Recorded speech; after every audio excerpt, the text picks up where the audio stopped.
एका भटक्या कुत्र्याच्या मागे 4-5 भटके कुत्री लागलेली होती आणि आता खूप जोरात भांडण होणार, त्याला ते चावणार, त्याला ते कदाचित फाडून टाकतील अशी परिस्थिती होती. त्यावेळेस धावता धावताचे जे भटकं कुत्रं होतं, ज्याच्या मागे 4-5 कुत्रे लागलेली होती, ते एकदा तो थांबलं आणि त्याने पळण्याच्या ऐवजी आता लढण्याचा पवित्रा घेतला. आणि जेव्हा त्याने आपले सुळे आणि दात दाखवले आणि जोराने तो जेव्हा भुंकला, तेव्हा ही जी 4-5 कुत्री त्याच्या मागे लागली होती ती थांबली.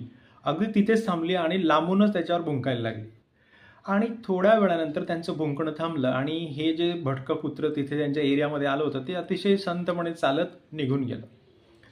या घटनेनंतर आपल्याला पण असंच होतं की आपल्या लाईफमध्ये काही वेळा काही संकटं आपल्या मागे एवढी लागतात की आपण खूप धावतो, परंतु ते संकट आपला पिच्छा सोडत नाही.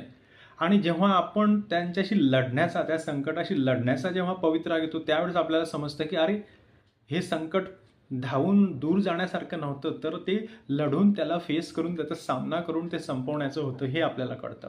कदाचित एखादी व्यक्ती आपल्याला त्रास देत असेल किंवा एखाद्या गोष्टीची आपल्याला भीती वाटत असेल, एखादा विषय आपल्याला अवघड वाटत असेल आणि आपण तो टाळण्याचा प्रयत्न करतो, त्याच्यापासून लांब जाण्याचा प्रयत्न करतो. परंतु शेवटी जेव्हा त्याला फेस करतो, त्या संकटाला फेस करतो किंवा जो सब्जेक्ट आपल्याला येत नाही त्याला आपण जेव्हा फेस करतो, त्याचा अभ्यास करतो किंवा एखादी व्यक्ती जी आपल्याला त्रास देत असते तेव्हा जाऊन आपण त्या व्यक्तीला जाब विचारतो, त्यावेळेस कदाचित ते संकट आपलं टळू शकतं. म्हणून लाईफमध्ये नेहमीच धावण्याचा किंवा संघर्ष टाळण्याचा पण विचार बरोबर नाही. कधी कधी आपल्याला फाईट बॅक हे करावंच लागतं, 2 हात करावेच लागतात.